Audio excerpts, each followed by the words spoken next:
Hey everyone, it's John here from Atagaki back with another video. Quick chat about Morgan Rielly. And for a lot of people that have known this channel for a while, you know Morgan Rielly is my favorite player, specifically on the Toronto Maple Leafs.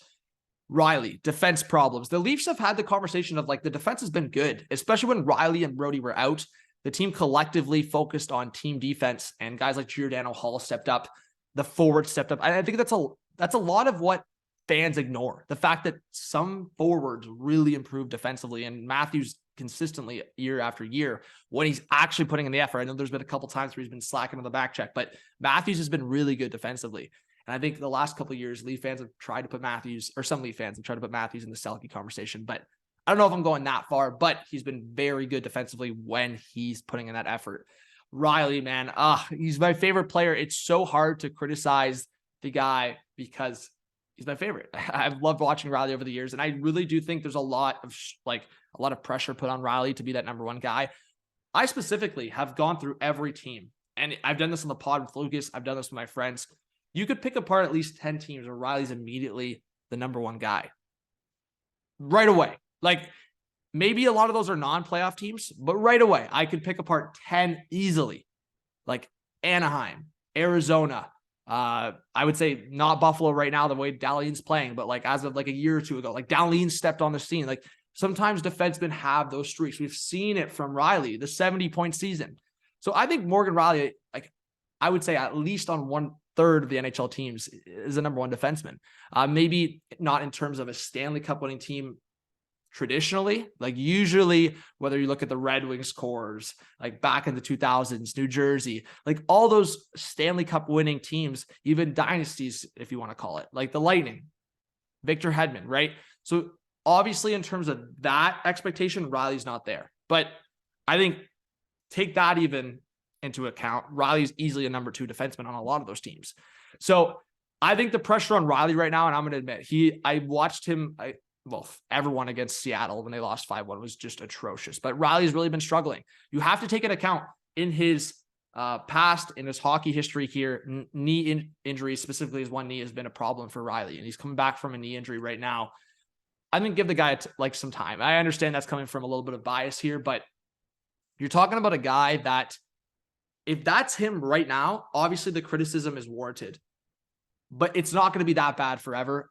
I want to hopefully guarantee it, but I just think with Rielly, with Brody in the right situation, if he can get hot, if he can score that goal, get the monkey off his back, because it's been a struggle for Rielly also. It's been a big conversation. Everyone's going to chirp him for his defensive abilities, but it's also a confidence issue because he hasn't scored, and he obviously came back from an injury and different things for Rielly. I know people have talked about Rielly also just like defensively in terms of man-on-man or just being lost in his defensive zone. Rielly's been usually good in that aspect in the past. I think right now, I don't know if it's to do with his confidence issue or to do with who he's been partnered with. Like Rielly with Timmins the other night, what a disaster. And I think that just comes down to Rielly's confidence and then reflecting with Timmins' inexperience. But Timmins has been good as well. So that's where I think fans look at it as, okay, Timmins has been really good, and then he's automatically paired with Rielly, and then he's shit. So that's also another problem in itself, because if people just keep looking at situations like that, then it's just going to be criticism after criticism against Morgan Rielly.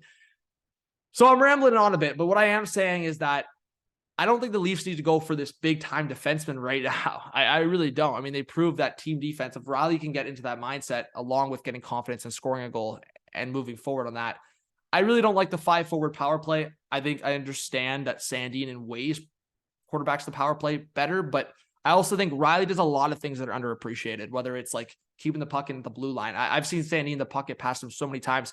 Rielly's very versatile in terms of his skates, in terms of his glove, hand-eye. That's Morgan's positives. Those are Morgan's strengths. But in terms of obviously defensive issues and giveaways recently, Rielly is being talked about in the same, I would say, lens as like a Jake Gardiner, or I've seen comparisons to Dion Phaneuf, even though they're not comparable in the slightest in terms of styles, in terms of defensemen. So the fact that Leaf fans are just throwing that out there is just, it's lazy, if I'm being honest. It's just truly lazy. So I do think that the conversation about Rielly at forward and all these things, I don't agree with in the slightest. I think if you get past Leafland for a second, like open your eyes and get past Leafland and actually look at other NHL teams and not just be stuck in Leafs Nation, you'll realize that Rielly is very similar to other offensive defensemen. The only difference is, as I said, Rielly hasn't scored. So as a defenseman, he hasn't scored. It sucks. But his point production, and don't just say he's had secondary assists because it hasn't been just that in the broader sample size.